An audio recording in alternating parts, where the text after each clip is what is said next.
Hi, everyone, and welcome back to another episode of Savage Files. I'm your host, Jade Savage, and I'm so glad to be back. Listen, this is my third time trying to record this episode. The first time it was fully recorded and ready to post, and then bigger stuff happened, so I thought, let me go ahead and add that in. The second time I recorded the podcast episode, I had to take an exam, and the guy made me delete it because I had to close out of my app and I didn't have it saved like a moron. So here we are on attempt number 3, and this one will be successful.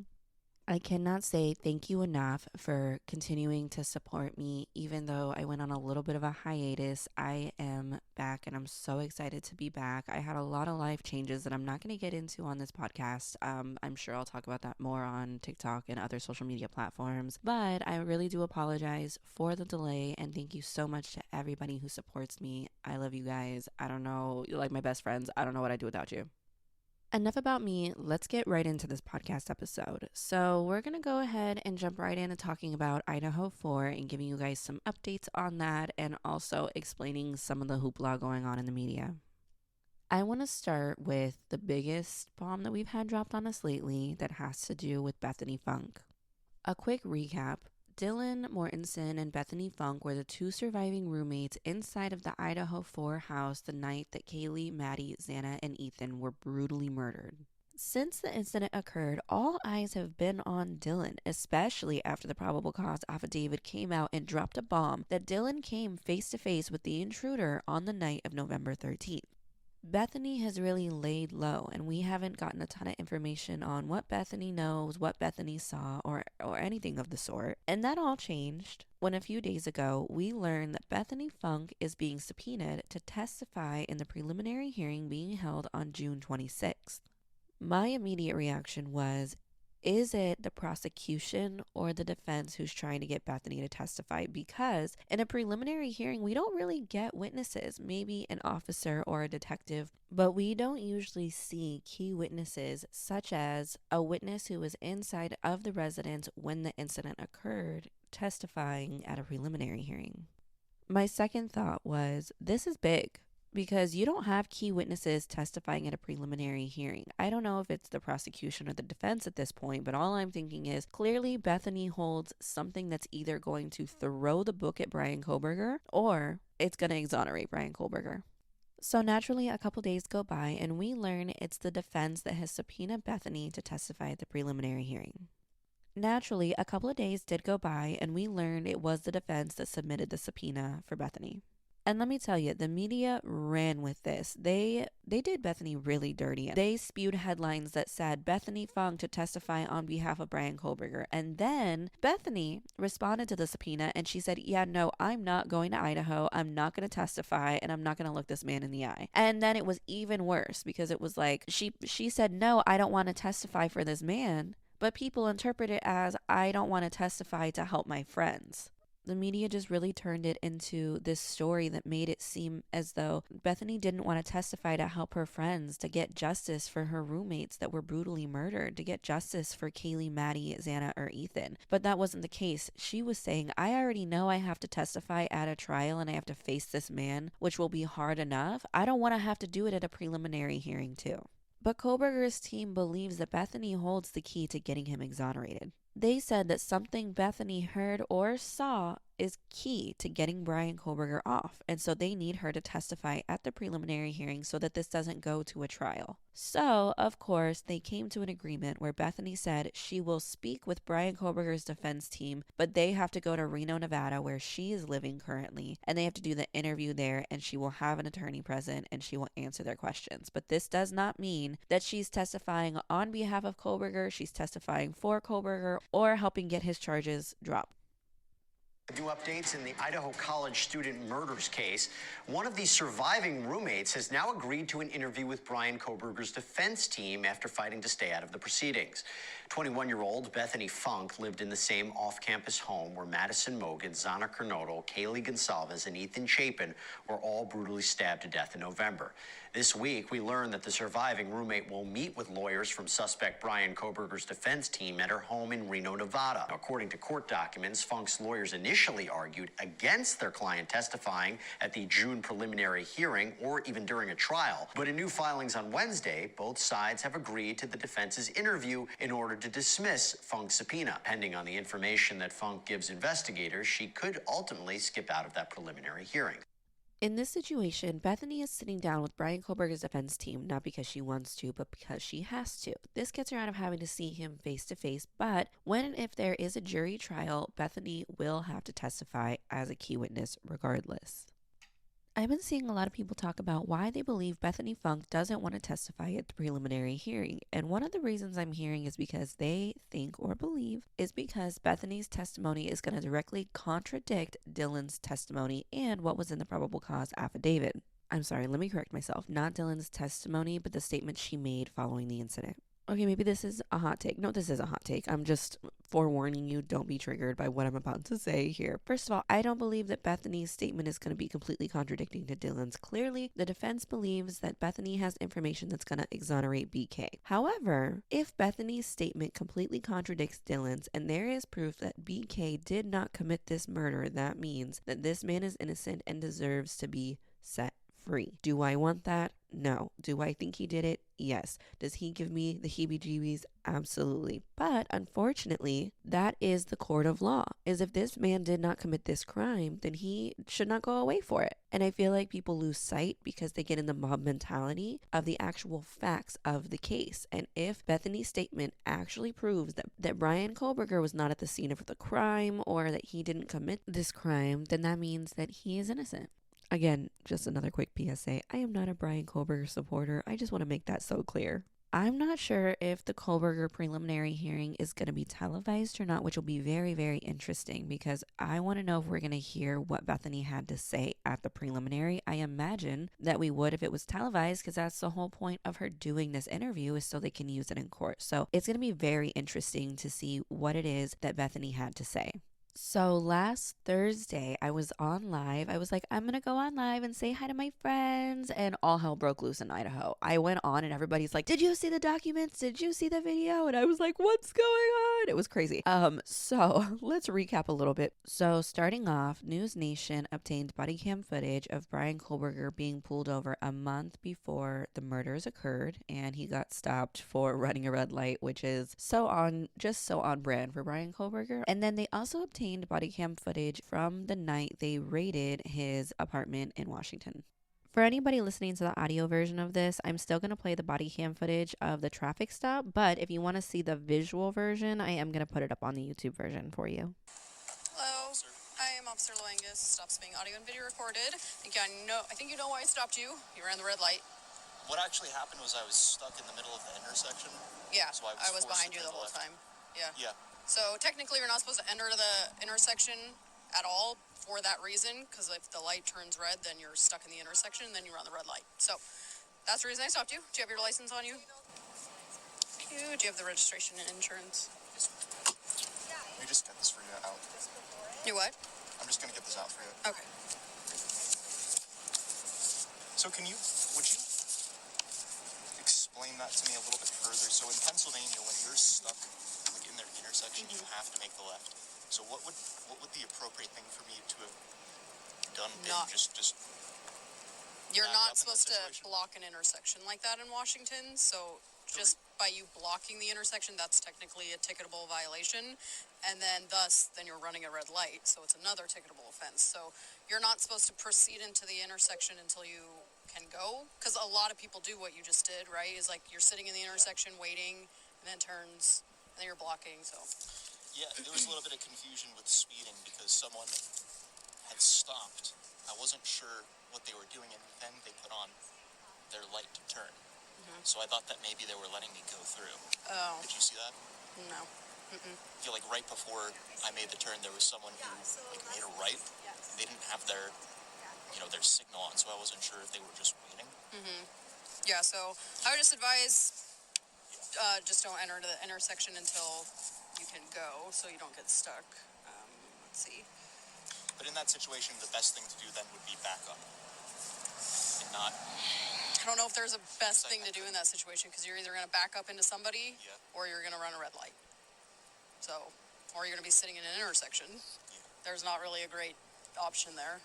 Yeah, I was just slightly into the crosswalk, so, where I'm from Pennsylvania, we actually don't have, like, crosswalks. Oh, so even if you're kind of slightly, there's a little bit more leeway as well. Like, there are a few lines, like, there's one white line and there's another one in front. Like, there's, like a certain margin from which you can actually kind of put your vehicle, place your vehicle.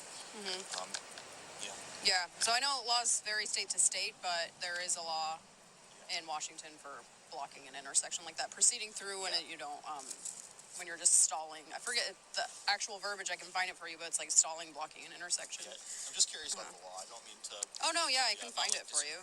Yeah. But, 1 second. Okay, I'm going to stop it right there because he just continues to berate this officer and say, well, can you show me where it says that? Can you show me where it says that? She goes back to her squad car, sits in there, and has to look up the actual statute and take it back to his car and show him where it says that. I feel as though this interaction between Bryan Kohberger and this police officer is just so telling about Bryan Kohberger's character and the type of person that he is. Now, it's a short video clip, but to me, he comes across condescending. He seems as though he needs to be right, and just argumentative. This officer is telling you what the law is, and you made her actually go look up the statute and bring it back to your vehicle and show you where it says verbatim what she just said. You would think an officer of the law would know the law. So to me, it speaks volumes about the type of person that he is, that he would sit there and argue with this officer and berate her and make it seem as though she doesn't know what she's talking about. Let me know how you guys feel about this interaction, because to me, it sounds as though he has a bit of entitlement. He sounds like he knows everything. He's the biggest, fastest, strongest in the room. And that's pretty much what everybody has said, is that he's always the guy to correct everybody, the guy that always has to be right, the guy who always has the answers. So this is not surprising. He sounds just like I expected him to, and just his mannerisms as well. Next, we have the body cam footage from when the police went to raid Bryan Kohberger's apartment in Washington, and it's very brief. They redacted most of the video and most of the audio, but we can see a little bit of it, so I'm going to play some of that for you. Go.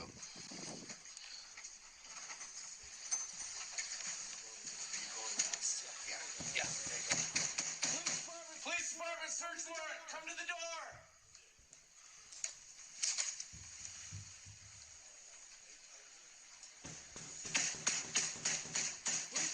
Police department, search warrant, come to the door. Good? One more.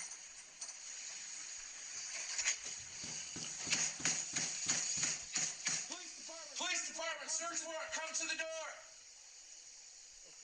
Open the door and do an announcement.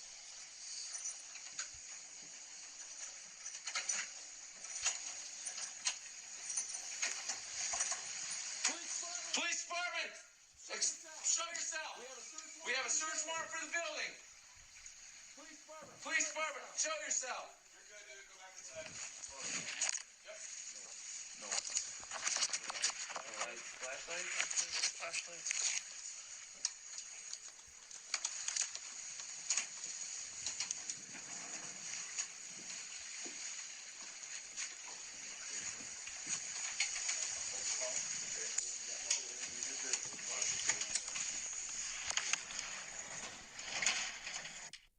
That's pretty much all they really gave us, but they did give us one additional little clip. It's short and it's brief, but they say something in it that I really want to talk about.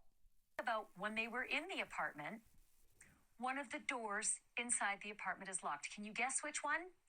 Let's roll the tape so you can hear it for yourself.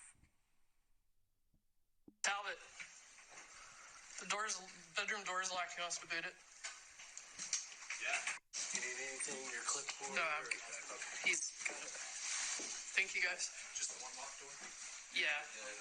And we didn't boot it because the keys actually worked. What? Oh, sweet. Oh, even better. It's locked because there's only one on Later here. today, we're gonna... I'll talk later. Yeah. We're just gonna do a quick walkthrough, see what we can see. Are there lights on in there? There are some. Yeah. And we can turn them all on. Very sparse. Fancy computer. Really? Yes. Oh, fuck.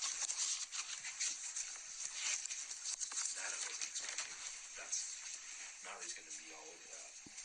And So he was told he could do a triage here, and then once it's packaged, he can't do anything until we get a warrant in Idaho for it. correct. So he can triage it while we're still here. Yeah. Some of it was kind of hard to hear, but the one thing to focus on is that officers said that when they went into the apartment, there was one bedroom door that was locked with a lock on it. And they were going to boot the door, but they had a key and the key worked and it unlocked the bedroom, so they were able to get in. Some of you were with me when we watched this live on News Nation on Banfield as it was unraveling. And of course, our first thought is, why would he be locking a bedroom door? He knows he's leaving to go cross country to Pennsylvania and he locks his bedroom door. This is very suspicious. So we're trying to make sense of the situation. We're saying maybe someone's going to come check on his pet and they don't want him going in his bedroom because that's reasonable, but he doesn't have a pet. Some people are saying, maybe his friend is coming to check on the apartment and he doesn't want him in the bedroom. Like, we're just trying to make sense of the situation. Of course, it's Bryan Kohberger, so we're already suspicious. And of course, it's Banfield, so she's going to play on those suspicions. No shocker there. So, not to my surprise, when you read the 166-page document that came out, the police released, which essentially is the search warrant and all of the things that they seized in Bryan Kohberger's apartment in Washington, I am not surprised to see this. In the documents, the officer says, "In this apartment, there are 2 bedrooms and only one subject on the lease. It is for this reason I believe that there is no one residing in the room and it has not been accessed by the resident of the apartment. I also observed the room appeared to have been vacuumed, cleaned, and not occupied. I advised the crime scene techs of this and we exited the apartment. We also noticed while clearing the apartment, it was sparsely furnished and fairly empty of belongings, including no shower curtain in the bathroom and the trash cans appeared empty." This is a perfect example of why it's so important that when we have the facts, we read through them. We read through the documentation because these media outlets, they thrive. Their business thrives on clicks and clickbait and the wow factor. And so they want to make everything seem so big. So in this instance, Banfield does this whole segment and makes it seem like, oh my gosh, Bryan Kohberger had a second bedroom in his home and it was locked and that's so suspicious and he's so suspicious and he's so guilty and everybody's like, and then you read through the documentation and the police are saying, yeah, there was a second bedroom, but it's student housing. He had one room. The other bedroom was for another student that wasn't Bryan Kohberger. He lived alone but did not have access to the room. It was not his to enter. We also learned from the 166-page document that Bryan Kohberger also had a storage closet on the same property as his apartment. The document says that while they were searching the apartment, they found a padlock. The document reads, "We found a padlock round in shape in the living room closet. Based on my training and experience, I recognize the padlock to be in the shape of locks typically used for storage units. The lock is round in shape and the design limits the ability for it to be cut off. A key matching the lock was also found in the living room in the TV stand next to the keys, which appear to be for the Wilson Short office. I had Officer Kirshner contact the apartment coordinator who confirmed that there are storage closets available to residents located in the same building as the laundry areas. The sergeant went to the area and confirmed there was a storage closet with the address G201 written in black marker on the wood door. The storage closet is located in Building F of the Steep Toe Apartments. The storage door is not locked and the door is slightly ajar. I believe the storage was likely used by Kohberger to store items and was likely accessed between the time of the murders and his travel to Pennsylvania. It is also believed the storage closet could contain trace evidence listed in number 1 and number 5 of evidence to be seized." Again, this one page made headlines. Everybody's saying BK had a storage unit. They believe that there's traces of evidence in there. There's blood, there's hair, there's things that we're going to locate that's going to pin this murder on Bryan and he's going to be convicted. Unfortunately, when you get to page 154 in the 166-page document, this is what it says. Based on this information, I contacted Judge Libby and applied to have the search warrant amended to include the storage unit to search for possible trace evidence and possible DNA evidence. When the search of the apartment was complete, we went to the storage closet. There were 2 cobwebs going into the storage closet and the floor was dusty. It did not appear the closet had been used recently and nothing was seized or collected from the closet. So everything that felt kind of like a gotcha moment in the headlines about the second bedroom that had a lock on it and the storage unit that might have evidence in it turned out to be dead ends, and just really, when it comes down to it, they were just clickbait. And if you guys want me to do an in-depth breakdown of the 166-page document. We don't have to go page by page, or I can, and we can break it up into parts. You guys let me know, because there's some really interesting stuff in this document. The last thing that I am going to briefly touch on with this 166-page document is a long list of items that were seized that they're going to test for blood. Now, we got a few of these items released prior that I talked about in a different podcast episode, which included receipts to Marshall's, Walmart. There was a pair of Dickies pants, a glove. There was the dust container and a vacuum. But there were a couple of new ones that were released with this 166-page document that I thought were interesting. The new list consisted of a curtain rod in the shower. It said there's a reddish brown stain on it. And then they did blind swabs of the east sink, the west sink, the shower drains, and the bathroom. There was a tiny red stain on the edge of a doorknob, top left computer pad, top left side of the computer pad, and a reddish brown stain on an uncased pillow.